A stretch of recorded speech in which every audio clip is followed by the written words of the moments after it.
And during this historic strike of all of the big three for the first time ever, this is the heart of the protests here in Michigan. Scott, we're now about a month out from this election, and we still do not have a clear front runner in this race. As you mentioned, that's because we've seen half of these candidates drop out within the first 6 months of Democrats taking over the majority in Lansing. Much of their policy wish list, so to speak, was granted. An off-year election isn't stopping what seems like a near constant stream of voters here at this polling place. There's already a lot of moments in politics where you have to ask yourself, wait, is that true? Better yet, is that real? In a city like Lansing, with the auto plants of some of the biggest employers in the area, there's certainly been no shortage of support for a strike. If you're looking for one thing almost every Michiganer can agree needs fixing, just look down or step into one of its many potholes. Trump not talking about a lot of the specifics of the UAW's demands, including a 40% raise and ending tiers. It would be the first time that we would see lawmakers held to these financial transparency standards here in Michigan. These are pretty good apples this year.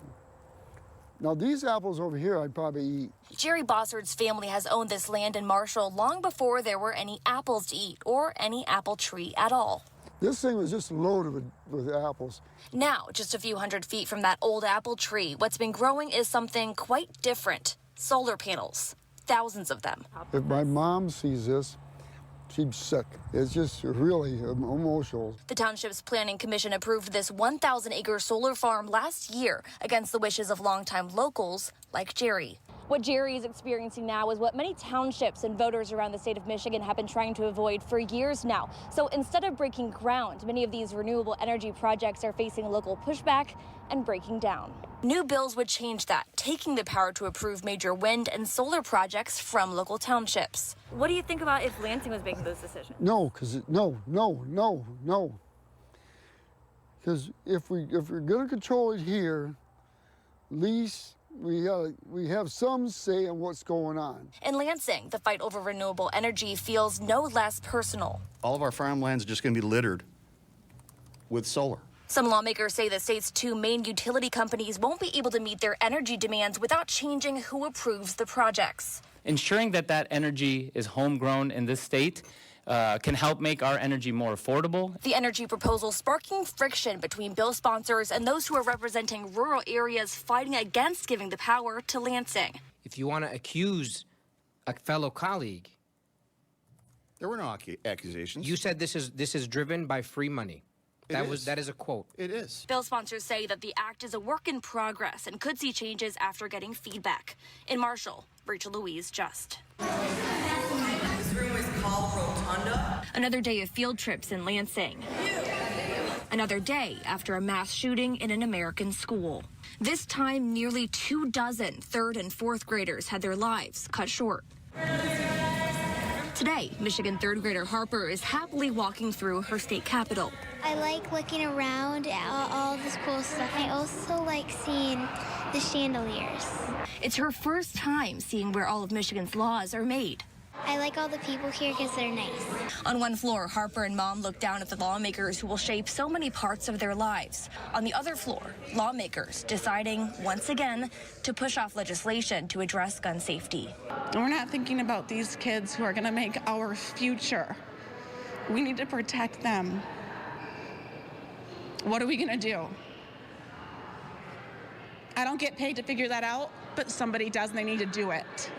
An attempt to bring legislation to put in place safe gun storage to a vote shut down by Senate Republicans. That effort led in part by Senator Ken Horn, who took Harper and her class onto the Senate floor today.